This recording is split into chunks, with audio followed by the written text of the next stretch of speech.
hope everyone's doing well. I hope everyone can hear me.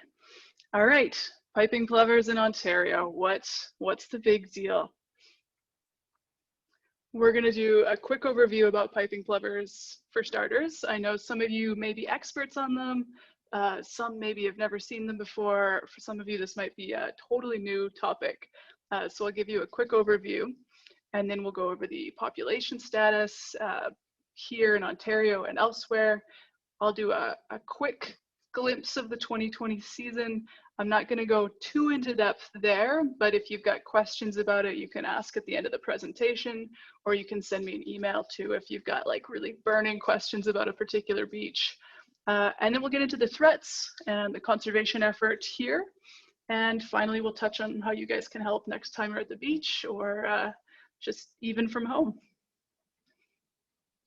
So first things first, what if I can interrupt, is a Denise piping here. plover?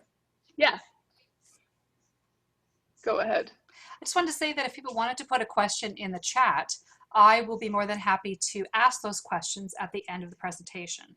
So feel free to do that, to type it in the chat, and I will ask them at the end. Okay? Thanks. Okay, Awesome. Andrea, take it away. Thank you, Denise. All right, what is a piping plover? I want you to ask yourselves, are there any piping plovers in this image? Take a good hard look, think about it. It's a tough question.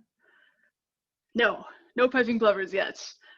If you thought the middle plover, the semi-palmated plover, was a piping plover, don't feel bad about that because they look so similar. Like if I'm on a beach and I'm looking in my binoculars and the sun's kind of behind the birds, I could easily mistake a semi-palmated plover for a piping plover. Big difference is they've got a much darker plumage, but if you just see one on its own, it's pretty tough to tell the difference. The spotted sandpiper, Sanderling are pretty similar from afar, but when you get up close, they look quite different. And then the killdeer is a really common one that's mistaken for piping plovers. But killdeer have two breast bands that are really quite distinct, and they're also a little bit bigger. Piping plovers only have one breast band, so that's something to look out for. If you ever think you've got a piping plover, look for those bands, double check it's not a killdeer. And with these birds on this screen, every single one of them can be found at beaches along the Great Lakes. So it's totally feasible you'll see them, or you might see piping plovers when you're out on the beach next summer. Here's our piping plovers. All right, next question for you to ask yourself, can you tell the difference between a male and a female just by looking at them? You can tell the difference. So the males tend to have a darker breeding plumage and the females are a little bit lighter. That's, you know, similar to a lot of breeding birds. The males are a little bit flashier typically. So I picked a really attractive male to showcase here and a really attractive female. Not all of the plovers are going to look this blunt and distinct, but with these birds we can clearly tell a couple distinguishing traits. So the male, that forehead plumage is going to extend generally all the way to the eye, and with the female you can see there's a big gap between the eye and the forehead plumage. That's one way to tell them apart. And another thing to look for is the bill. You'll see that on the male, it's a very sharp line between the black and the orange on the bill. And with the female, it kind of blurs slowly from black to orange. Those are the two key things to look for if you want to tell the difference apart. Like I said, these guys are perfect specimens of their genders. Not all the birds are going to look that way. And if you don't have a good up close photo or a really good scope, you're probably not going to be able to tell. You could end up with a bird like this one, who was on the beaches a lot this year. And this bird, we don't know if it's a male or a female. The bill looks really masculine, but the forehead plumage looks really feminine. This particular individual, we know from its leg bands, hatched at Salva Beach in 2017, but we've never seen it breed anywhere. So we just have no idea if it's a male or a female. So long story short, look for that one band here and a band on the forehead. That's going to be your piping plover, kind of a light sand colored plumage. As far as telling male or female, that becomes a little bit trickier, but you can always, it's always kind of fun to guess. So when are you going to see these birds? The males and the females come back around the same time. They start arriving at the end of April, and then they start to set up territories. They're very, very territorial birds. So they're like, in April and May, they're just kind of like duking it out with each other, trying to get the best stretch of beach. They don't want to share with each other. They just want a nice chunk of beach all of themselves, kind of like people when we go to the beach. So they find a nice territory, then they attract their mate, and all goes well. We've got nests by mid-May. Those nests hatch after about a month of incubation, and then within another month, that takes us into mid-July, those chicks are flying, and soon they're gone. So it's actually a pretty quick breeding season. It always just flashes past. So looking at that territorial stuff, I've got a little video for you here. Oh, that skipped slides. Let's see if we can get this to play. There we go. This is a territorial adult and another territorial adult. And what they're doing right now is kind of like drawing a line down the middle of a bedroom floor, like two children drawing an invisible line. And they're gonna jostle up to each other, and one will run in front of the other one, the other one will cut them off. And they're drawing a territory line. And they can get quite feisty here. Oh, ooh, the wings are out, fighting. So Piping Plover is very territorial. That is a delightful kind of behavior to see in the spring.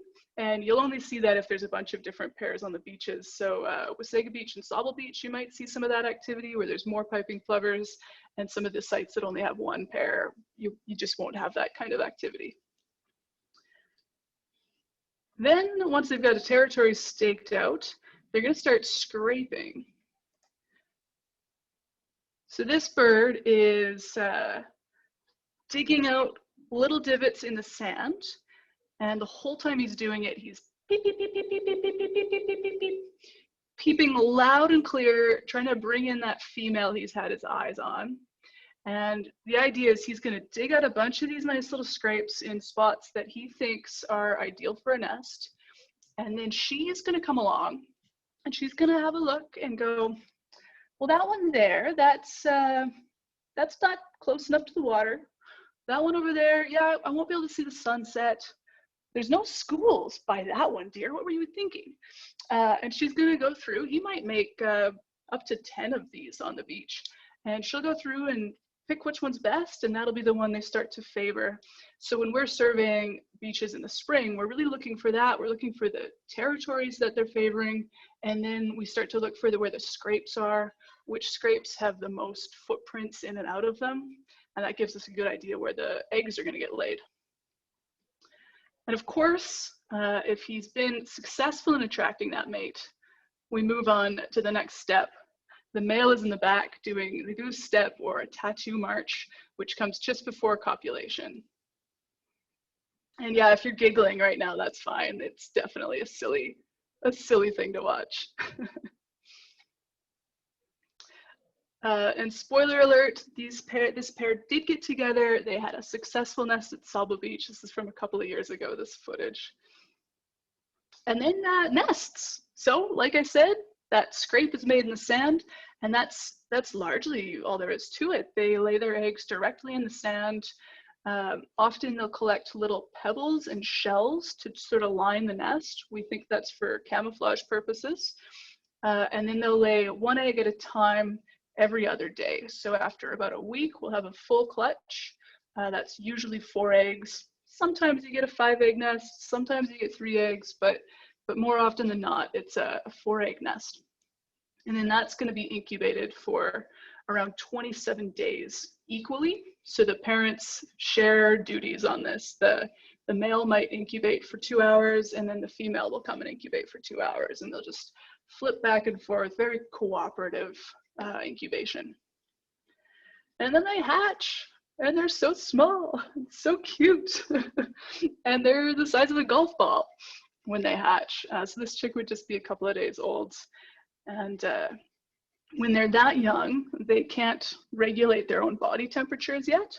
So that's where we get to see this really, really cute behavior called brooding.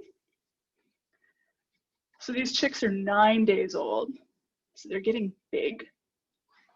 And dad there is just like, whoa, way too much to handle. I'll play that one for you again just because it's delightful. Essentially, when they're about 10 days old, that's when they start to be able to do their own body temperatures.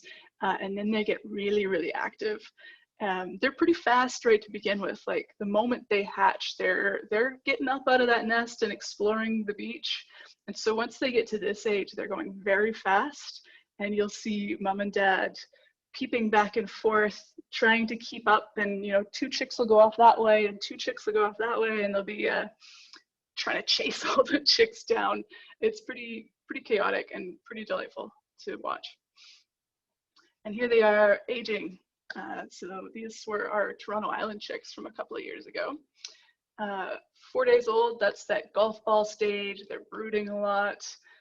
By only 2 weeks in, they are hitting that awkward teenage stage. They start to get kind of scruffy, fluffy feathers as their feathers grow in. And yeah, I mean, I think they just look like awkward teenagers. You can almost see the acne. And then just a few weeks later, they're flying. So that 28-day-old bird would be able to fly quite well at that stage. We consider these birds fledged at 23 days of age. Fledged meaning that they can now fly. So around 23 days, they're usually flying like up to 50 meters or more at a time, but they are individuals. Sometimes they're flying well at 18 days. Sometimes it's closer to 30 days before we really start to see a lot of flight. So kind of 23 days is the ballpark there. And you'll notice that older bird doesn't have that black band or the forehead, and the bill doesn't have any orange either. So those traits are all adult breeding plumage. So this juvenile bird won't have any of those yet. When it returns the following season to breed, that's when we'll see the black plumage and the orange bill. Oh, and then they leave us. They learn to fly and they take off. And that's it. That's the end of the season. So this map I pulled from a website called eBird yesterday. So this is showing all of the piping plover sightings that have been reported in September of this year. So you can see up in the Ontario area, there were no piping plovers around in September. Our last ones left early August, but there were still a few. You could see some purple up by Michigan, Wisconsin area. There were still a couple of fledglings up in those sites, which I've left by now, I believe. And everybody's moving down south. So you can follow that purple stuff. You can see it along the coastline. They're coming from the Atlantic and they're heading down south. Our birds from the Great Lakes aim for the Gulf Coast. So we see them mostly in Florida, but also South Carolina. One of our adults ends up in Alabama every year. And they've all got leg bands. About 95% of them have unique bands on their legs. So that's how we know where they're going. We have nicknames for them even. So I know Flash is going to be in Alabama any day now. It's helpful for conservation efforts, but also for outreach. We love to see where they end up. And currently we've got 2 birds have been reported, 2 of Ontario's birds have been reported in the wintering grounds. So Peppa is one of Wasaga Beach's top breeders. She hatched at Salva Beach back in 2012. And so she's getting quite old in plover years. And she fledges chicks every year. This year she had 3 chicks fledge. It's really successful. And she doesn't waste any time when it's time to migrate. She ended up in Florida on July 23rd. So that was very, very fast. Her chicks were still up at Wasaga Beach.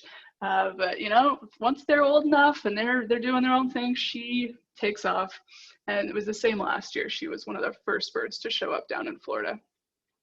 And then we've also had one of our fledglings from this year turn up just a week ago in Florida as well. And this fledgling is from a new nest site up at the tiny township, just kind of northeast of Wasaga Beach.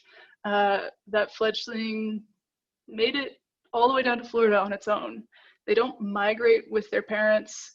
We think they're often catching the good winds with some other shorebirds, but like this is a trip they're doing on their own. It's remarkable, 2,000 kilometers or more.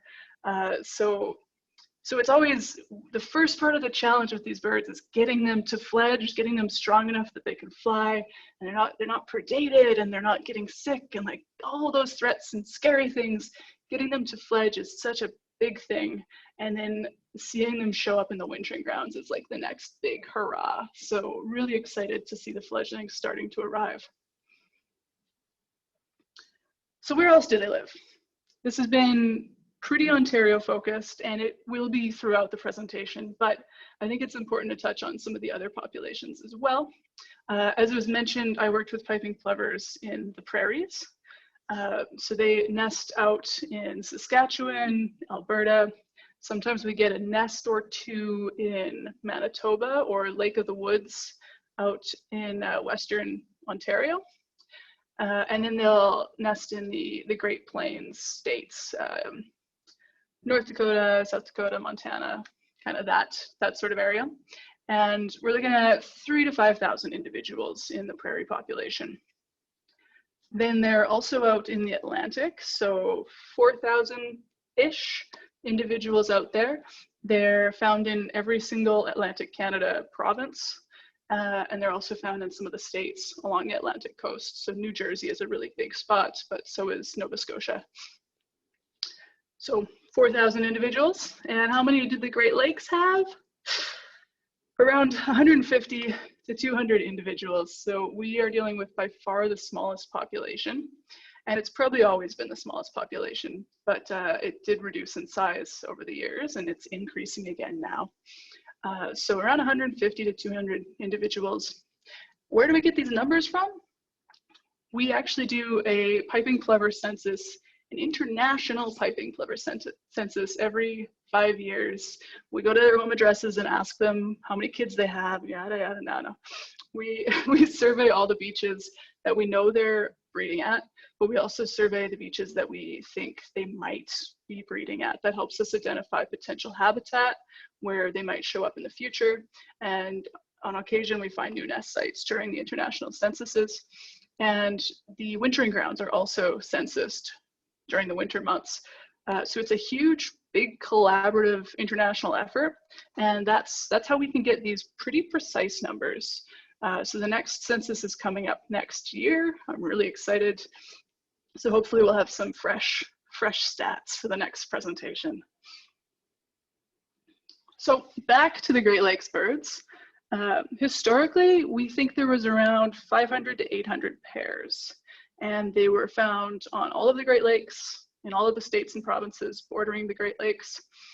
But the population declined. By the mid-1980s, we were looking at less than 20 pairs, and they were all in the States. Fortunately, the folks in Michigan saw that there was a problem there. They realized that these birds were declining, and they started doing some very intensive conservation work.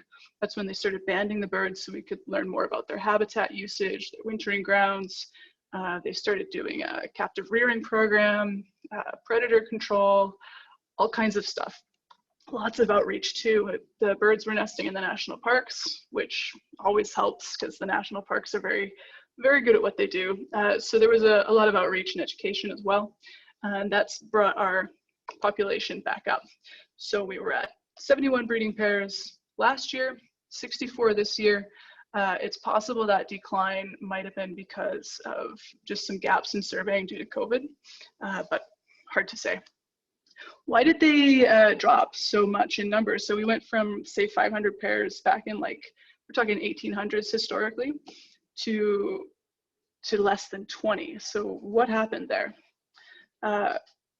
Big one, I think you guys can probably guess, is a loss of habitat. That's usually what the problem is. Huge loss of habitat, just as people started vacationing more. People started building cottages along the shoreline. We started altering the shorelines, and just a whole bunch of that ended up reducing a lot of the habitat. But also, they were actually hunted for their feathers at a time. The feathers were wanted to make those posh little hats that women used to wear, believe it or not. So there were a few factors at play that caused that really dramatic decline in population. So we were at 64 pairs this year. We're hoping to get that number up to about 150 pairs. We think that will be the amount needed to kind of start to stabilize the population a little bit. Now, zeroing into Ontario specifically, they were extirpated from the province officially in 1977, meaning they were no longer breeding in Ontario. And it remained that way for 30 years. Then in 2007, we had a nest, and that was out at Salva Beach. They like big sandy beaches, so it shouldn't be a surprise that they went to Salva Beach, one of the longest freshwater beaches in the world. They nested there in 2007. They've nested there every year since. In 2008, they were at Wasaga Beach, and they've nested there every year since. And then in that time, they've popped up at a few different sites throughout Ontario, both on municipal lands, on private properties, and in provincial parks. So that's been great to see. This year, we had 7 pairs across the province at 5 different locations. Let's get into that. I'm just gonna have a sip of water. Wasaga Beach. Like I said, they've had nesting pairs since 2008. It's almost old news there. The Provincial Park does a lot of really good work with these birds. They had 2 pairs this year. The first pair had Peppa that I mentioned earlier, experienced breeder. She hooked up with a male who was also very experienced. They were no problem. Those 2 knew what they were doing. They hatched 4 chicks and 3 of them fledged. So that was great. Then the other pair that we had there had a little bit more trouble. Their first nest was a loss. We don't know if it was flooded or if it was predated, but suddenly it was gone. And they re-nested in a parking lot, which is this photo. You could see the predator exclosure we've installed to keep the eggs and adults safe, and big old parking lot. So that's all right, that worked. The Provincial Park blocked off the parking lot so that there were no vehicles or pedestrians going in the area. And it incubated well. They hatched 3 chicks, but unfortunately none of the chicks survived. So we think probably predation came into effect there. So 2 pairs, 3 nests overall, and 3 fledglings, which is certainly not bad to have 3 fledglings. And then Tiny Township, the new nest site that I mentioned. So if you were to go northeast of Wasaga Beach, just up the bay a little ways, we hit the Tiny Township, which is quite a long, sprawling stretch of beach. A lot of private beaches there, and then a few public ones. So we did have a nest on a private beach there last year, but it wasn't successful, unfortunately. And this bird, Flash is his name. He's the one who goes to Alabama. He was the one who nested at Tiny Township last year and didn't have success. But this year he found a nicer beach. This is the Woodland Beach, for anyone who's familiar with it. And it's a lovely spot, great habitat, pretty wide beach, lots of cobble and vegetation for camouflage. So that was great. And the first success for Flash, he fledged one of his chicks, which was really exciting. And of course that chick's down in Florida now. This was a great nest site. It was a lot of fun. The beachgoers there were really excited to have the endangered birds on their beach. They were really supportive, and the local cottage owners were really great as well. So that was a really positive experience this year. Hope to see them back again. Out to Salva Beach. Salva Beach was kind of anticlimactic this year, to be honest. It's usually one of our main nest sites. We usually have 2 to 5 pairs out there. This year, the beach was closed due to COVID restrictions until June 9th. So on June 9th, that was the first day we were able to survey. We knew they'd be out there, we just didn't know where. So I went out there on June 9th, and we unfortunately just found 1 nest, but it had been recently abandoned. Probably natural causes. There was nothing around the nest to indicate any human disturbance, no footprints, dog tracks, anything like that. Usually when a nest is abandoned, it's because something happened to one of the adults. So predation, pretty common. Merlins are a pretty common predator. So I suspect we lost an adult, whether it was predation or illness. And then the other adult just didn't stick around. They rarely do in that case. It's too much effort for them. So we found that one abandoned nest at Salva Beach, and there was no renest. We never actually saw the pair that the eggs belonged to. So it sucked, honestly. Like Salva Beach is a big hot spot for these birds. It was very, very narrow this year with the water levels, but there were definitely pockets of habitat where we could have seen more birds. So it's a bit of a letdown, and we'll have a little bit of mystery around the exact cause of failure with that nest, and we don't know which pair was breeding there. So yeah, that's what went on at Salva this year. Out to Toronto Island. Toronto Island was also closed to COVID, but we were able to get access throughout May and June before the beach reopened, and we found 2 nests. That was really exciting. This was the first time we've had 2 nests on Toronto Island in recent history. So that's a great sign. It shows that there's enough habitat out there. It shows it's on the birds' radar. They're flying over Toronto. Unfortunately, both nests ended up abandoned. We don't know the cause for these ones as well. It's possible we lost an adult. The second nest, we never saw the male of that nest. So it's possible that male was the same male from the first nest, and they were maybe doing a little wife swapping there or something, you know, maybe something like that was going on. Not 100% sure what went on there, but it's really possible that we had 1 adult predation, but I think just 1. But both nests were abandoned. But like I said, 2 nests on Toronto Island is pretty sweet. And look at that habitat. Lots of vegetation, nice wide beach. There's rarely any human disturbance out there, even when the beaches are open. It's actually a pretty quiet spot, despite the city being right there. So I'm feeling optimistic that they'll return to Toronto Island again. And then last, but definitely not least, was Darlington Provincial Park out by Oshawa.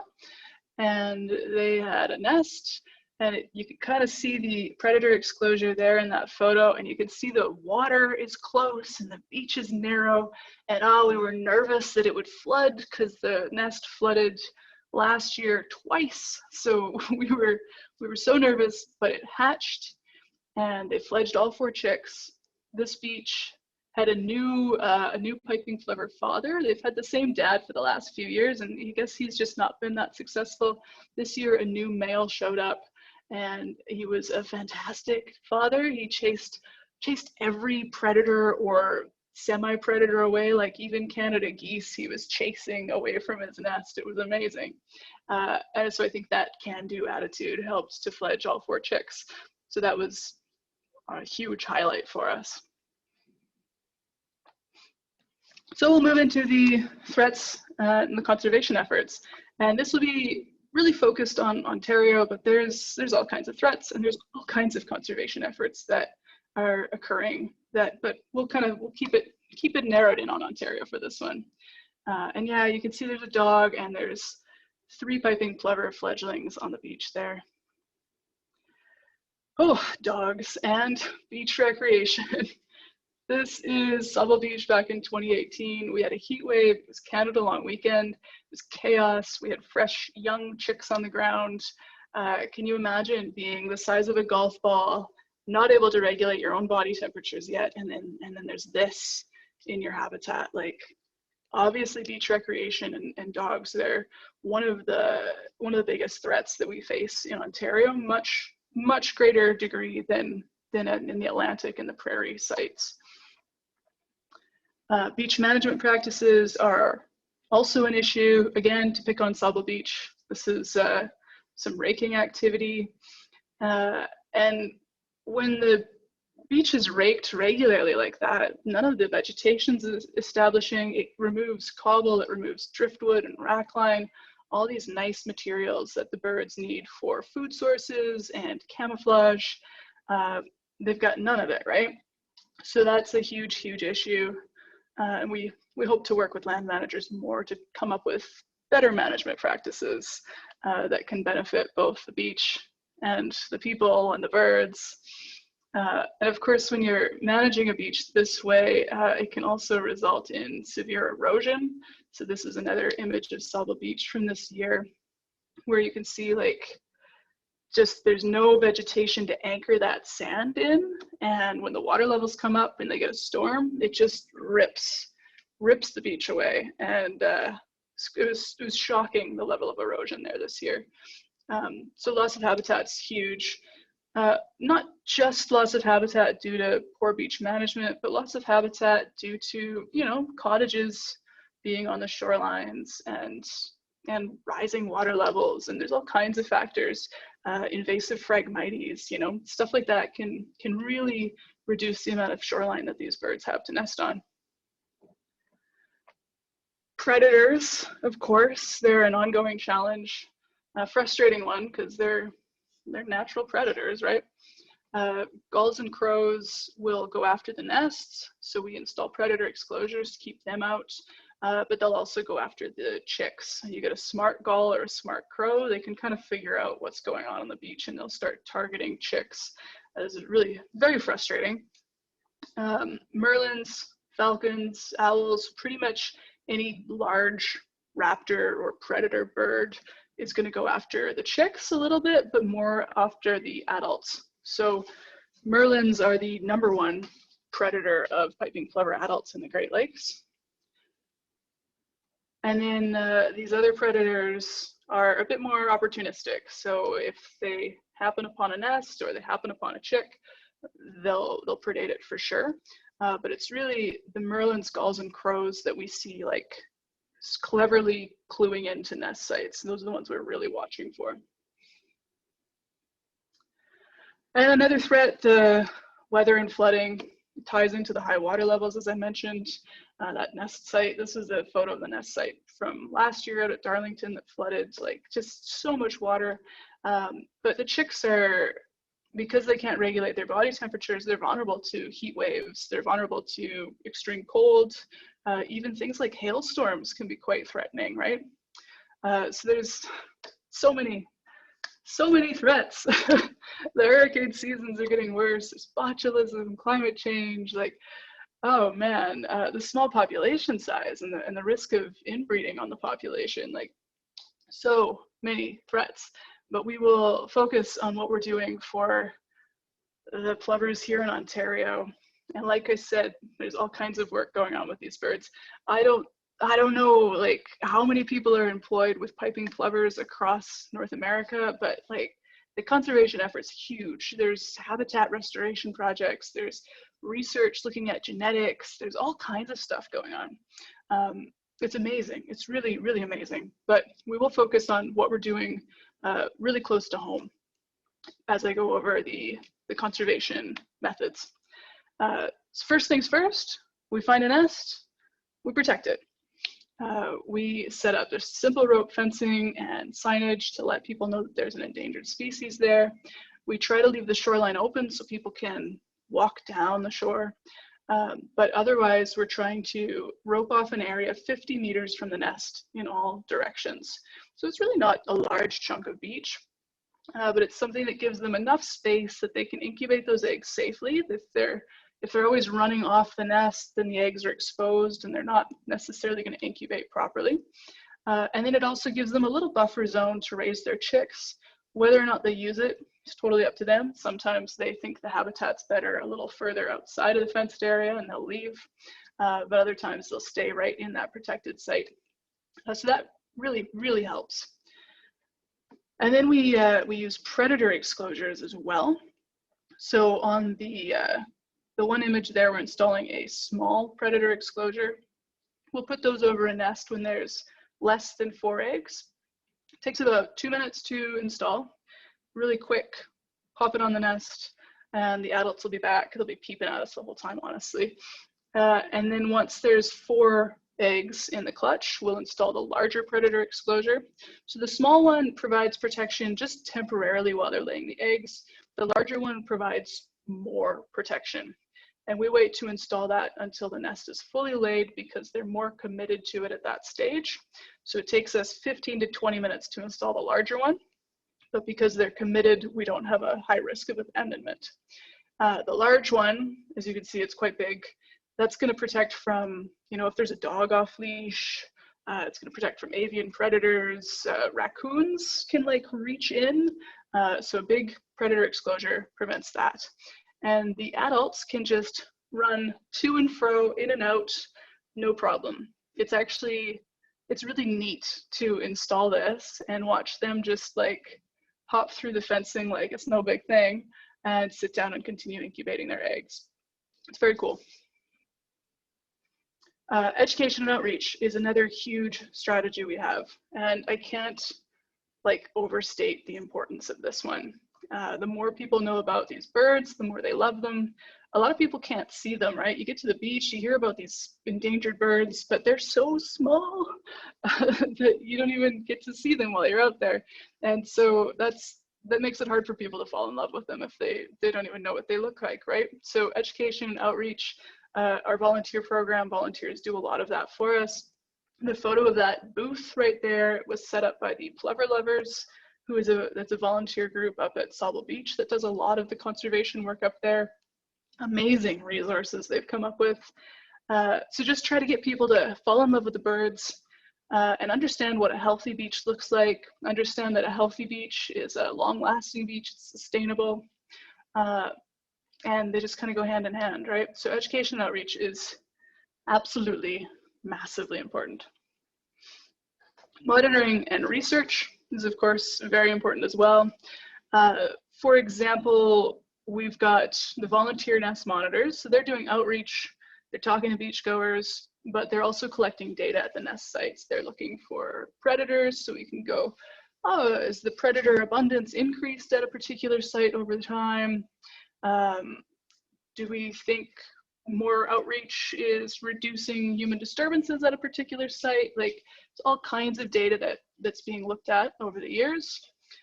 We've also been doing beach user questionnaires with people out at Salva Beach. We started that in 2019.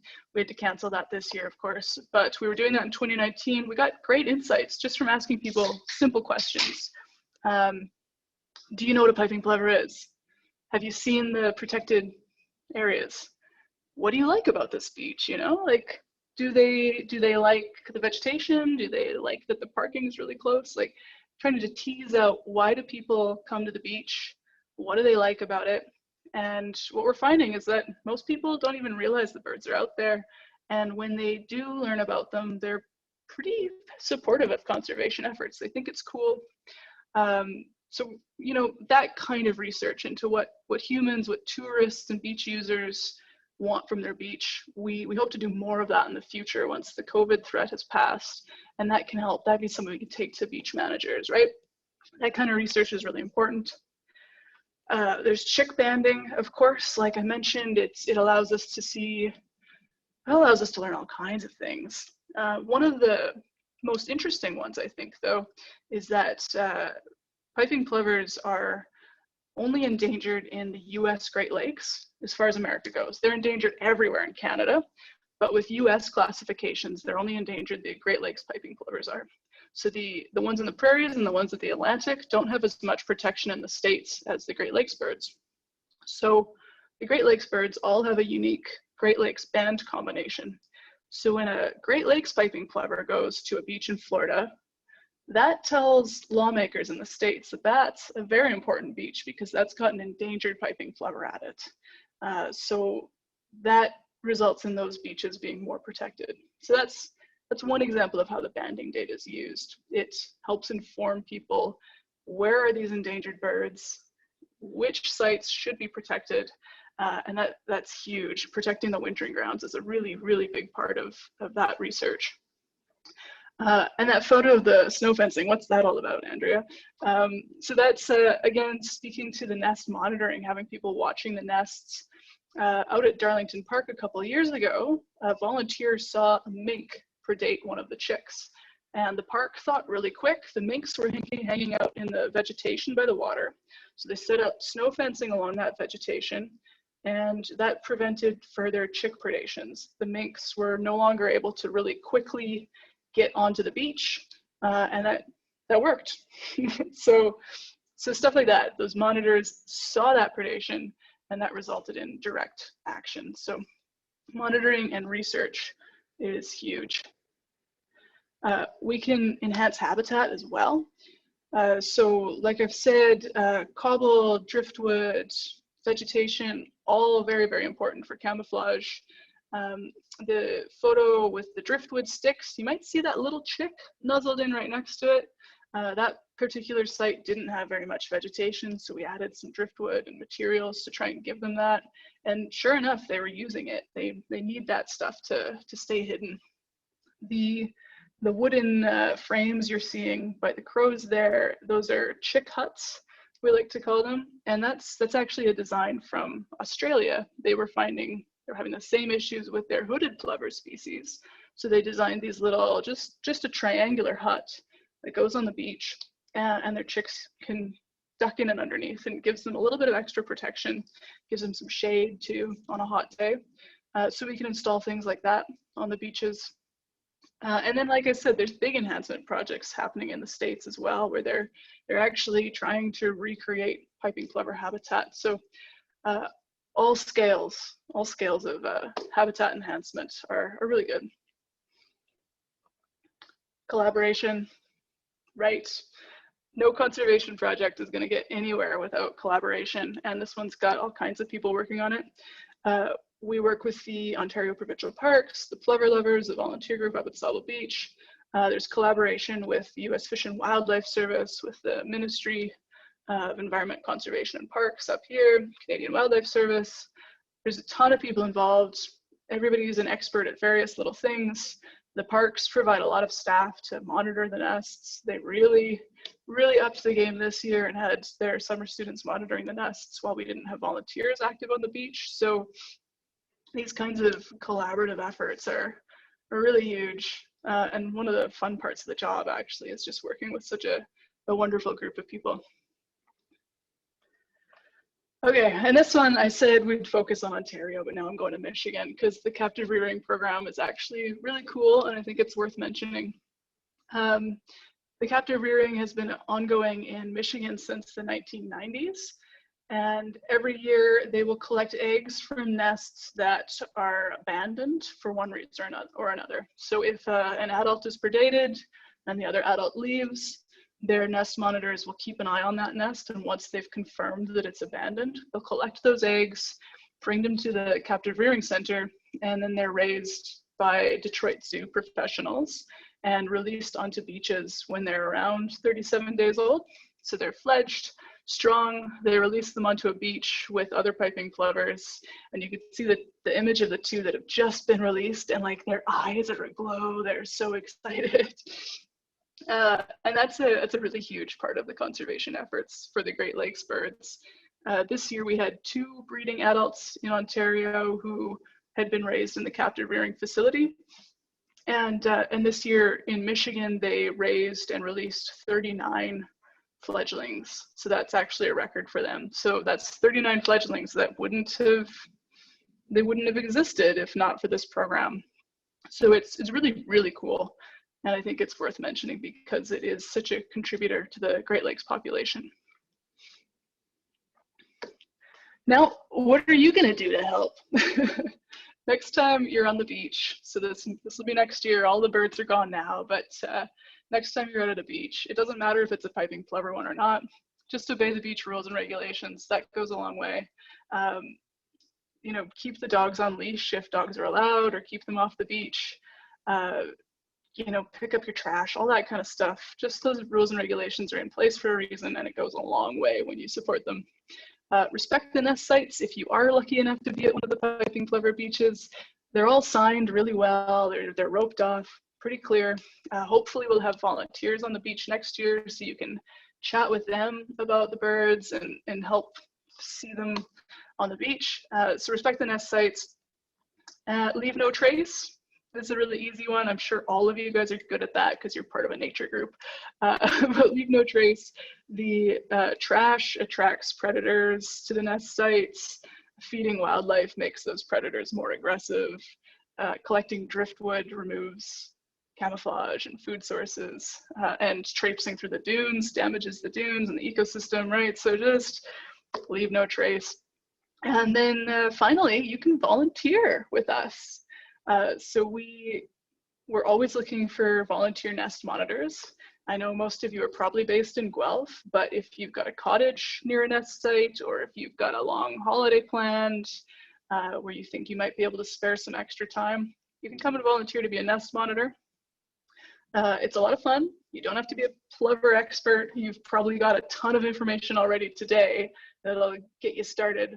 And you do some outreach, chat with people, hand out little tattoos and stickers to the kids, help people see the piping plovers. And then while you're doing that, you're just tracking some pretty basic monitoring stuff. Are the birds both here? Are the chicks all here? What predators am I seeing? That kind of stuff. So you don't have to be an expert. You don't have to dedicate a massive chunk of time. Just a 2 or 3 hour shift is usually what we're looking for, a few days a week or a few times a summer. So it's really flexible. It's a lot of fun. Great way to get some sunshine on a nice day. Other ways to get involved, maybe you're not so much into the piping plovers, but you could join the Great Canadian Bird-A-Thon. A little pitch from Birds Canada. The Great Canadian Bird-A-Thon goes on every year, but it's usually got set dates. Because of COVID, we've decided to run it all year long, so you can go out and get birding whenever it suits your schedule, whenever you feel comfortable doing so, and wherever you feel safe doing so. You get one of these nice spiffy blue shirts. It's part of a fundraising effort, and the data you collect goes to help our citizen science projects. It helps us keep track of Canadian bird populations and where they're going and how they're doing. So that's a great way to get involved, no matter where you are, anytime this year. And then to help the piping plovers, you can follow our Facebook and our Twitter pages, and just not only follow, but you can share content, keep people informed, tell people in your family about piping plovers. When you're on the beach, tell people about them, spread the word, and that really goes a long way. Like I've said, the education and outreach is one of our most valuable tools with these birds. The more people that care, the more we can get done. So follow the project, stay in touch. And then finally, I'll give you this page. You can do a screenshot if you're tech savvy, or I can leave it up here for a few minutes and you can write down the websites for volunteering for plovers or just learning more about piping plovers. There's lots on that first website, and the Bird-A-Thon site, and then of course all of our social media pages if that's your thing. And that's me. Thank you guys. I hope we can take some questions now.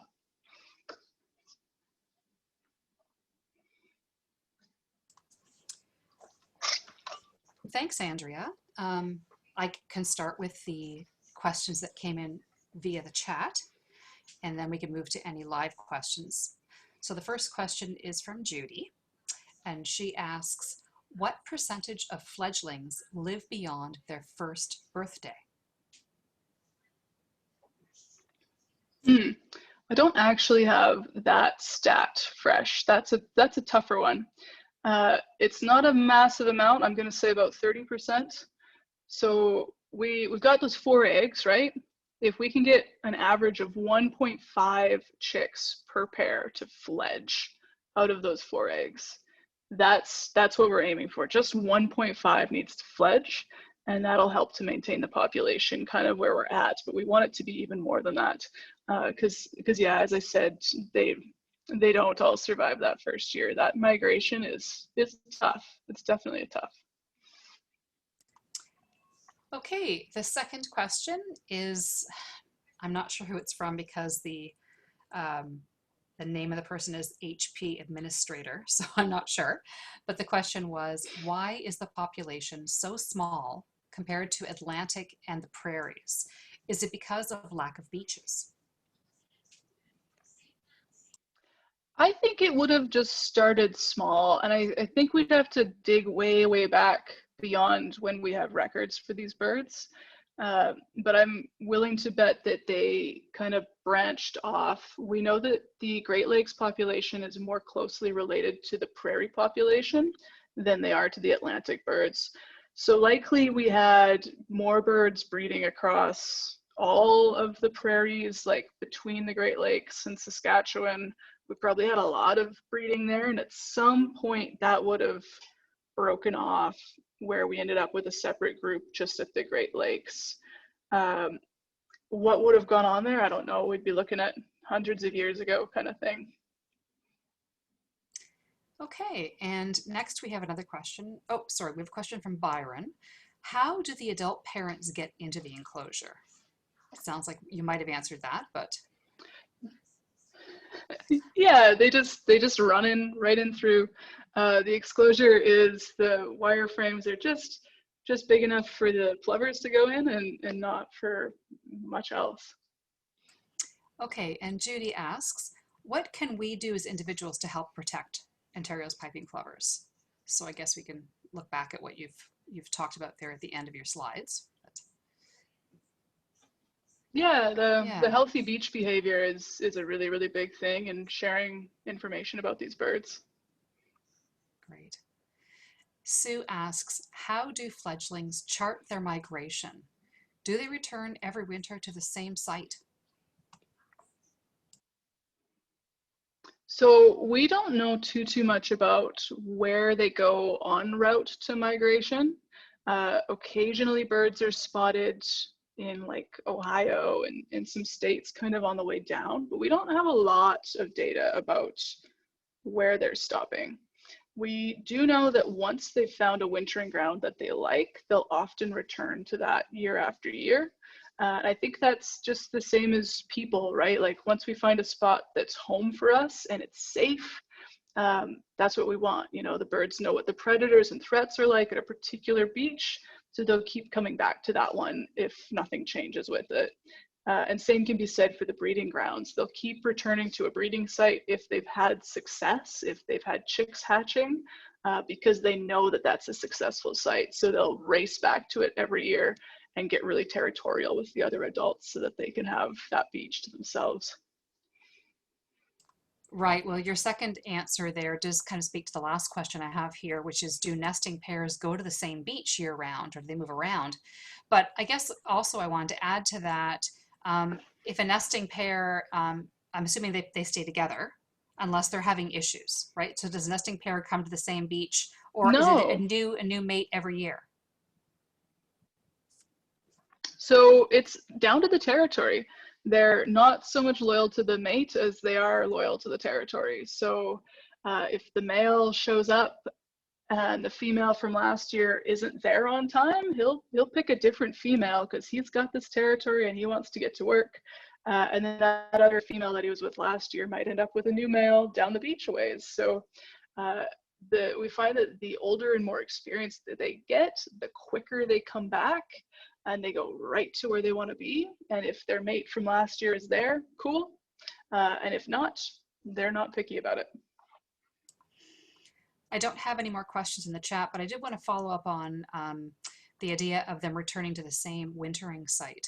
Do they maintain the same habitat requirements? I know not all of our migrants do, right? Some migrants, when they I want to say when they go down south for the winter, but really they're only just coming up here to breed, aren't they, for a short period of time? But when they're on the wintering grounds, they're not they're not always on the same kind of habitats. It's not always available to them, right? But do they have very similar habitat requirements then, year round? Pretty similar, yeah. They're still going for the large, big sandy beaches. They end up at beaches where a lot of other shorebirds are overwintering, or where other shorebirds are breeding. So you'll often see like Wilson's plovers and snowy plovers and a bunch of them all together on the same site. The big difference is that the Great Lakes birds go from a lake region to a marine environment. So their food sources do change a little bit. They start eating like marine worms and stuff like that. And I don't know too much about how that works with their digestion and you know, like all the intricacies, but I think that's kind of one of the neat changes, is that their diet does change. Okay, I have another question here from John and Kathy. Will we be doing the same conservation efforts in 5 to 10 years' time, or will this require sustained effort? And second part, should we be designating some beaches piping plover breeding sites? I think a lot of what we're doing is working to a degree, but we would like I think there's a lot of growth that we still need to get all of our beaches to a healthy state. So not just the Piping Plover beaches, but all of them in Ontario. The beach raking is a common practice all over the place. And it's not sustainable. It destroys the beach over time, and then we lose our beaches, right? So I think there's going to need to be even more work and more education into that side of things, of just like protecting our environments, and that will go a long way for these birds. A lot of the same stuff I think will continue, will need to continue, the predator exclosures and fencing off sites. If we were to get to a point where we knew we had an area that was really consistent nesting site, maybe blocking that off for them would work. But oh, I don't know. Don't tell the people out at Wasaga or Sauble, right? Like we've got so many people accessing our beaches, and I don't think logistically any of the ones that they're breeding on right now would be something that you could close off without having people hopping the fences and stuff like that. So a lot of our conservation work is based around trying to find that nice common ground, or the nice middle ground, I guess, so that we're protecting the birds, but people are also able to use the landscape around them. But yeah, I think with the way the population's going, it is, over time, it is increasing, but we're gonna have to continue what we're doing for quite a while, I would think. Okay, that's it for the written questions. If anybody, oh, I have one more. I'll read the last one, and then after this next one, I will open it up to audio questions for those who maybe aren't sure how to use the chat or aren't comfortable doing that. You can feel free to unmute and ask a question, but I'll just ask this last one from Donald. When you line off a nesting area, do you leave that blocked off line off area every year? Right. So do you leave the same area roped off? It just depends where the birds come to. So as soon as we've got that first egg on the ground, then we mark off 50 meters from the nest site in all directions. And so that's that particular spot. We have had individual birds that are clearly in love with a particular territory, and we know they're going to end up in the same spot, but it usually fluctuates by, 10 to 50 meters. So the fenced off area does shift from season to season.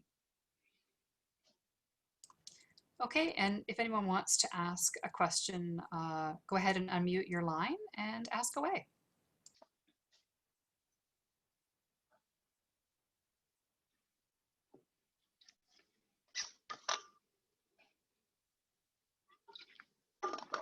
Don't be shy, guys. We have all the questions answered? Okay. I think that might be all the questions. No, can I just ask one question? Don't be shy. Yes, this is Peter. So if a bird comes into this space that you deem likely, and then I think it's already been partially answered, but how quick are we able to identify the beaches that are likely, like with good probability, likely to see piping plovers land on? And I suspect that the local communities would just be crazy about supporting it. But is it just a question of finding a nest, or is it knowing in advance where the likely piping plover activity could occur? And that's my combination of those. So yeah, we know for sure that they're likely to keep returning to certain breeding sites. So for example, Salva Beach and Wasaga Beach are two key breeding sites in the province. So we start surveying those at the middle of April, and we continue surveying, and as the plovers arrive, we watch for those territory behaviors, and we can usually find that nest immediately and protect it right away. But you get spots like the new nest site out at Tiny Township this year, and that one we weren't surveying just because some of the property ownership stuff's a little bit weird up there. It's hard to know where a private nest site or where a private beach begins and where a public beach begins, and so it becomes a challenging spot to survey without violating ownership rights. So we weren't surveying that area, even though we weren't surprised to have a nest up there.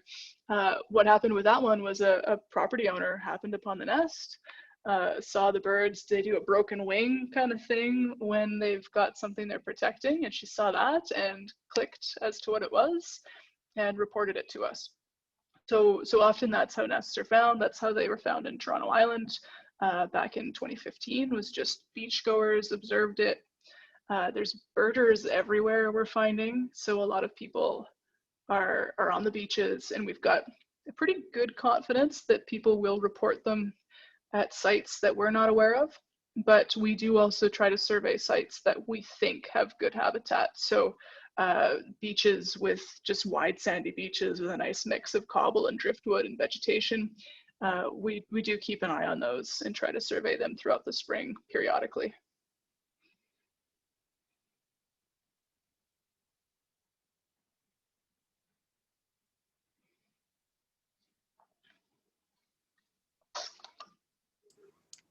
Okay, well, it sounds like that might be all of our questions. I don't know if Judy would like to come on board now at the end here to wrap this up. I think there was one more question came in on the chat. Oh, okay.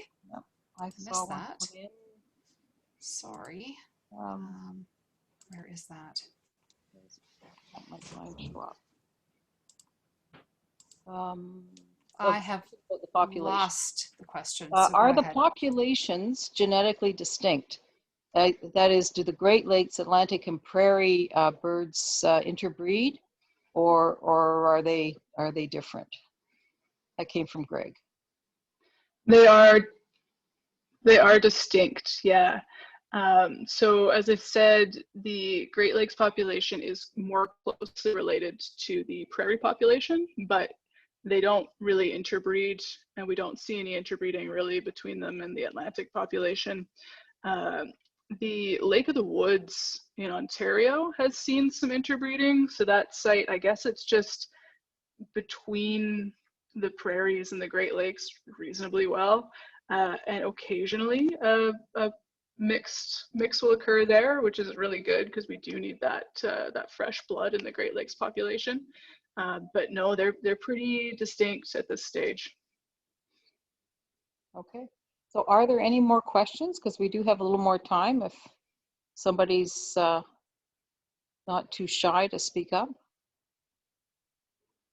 And if not, I'm going to really thank Andrea. I spend a lot of my summers on Georgian Bay and in that area, so it's very interesting to know about these little tiny plovers. I've seen some of the signs with protected habitat up, so now I know what they're all about.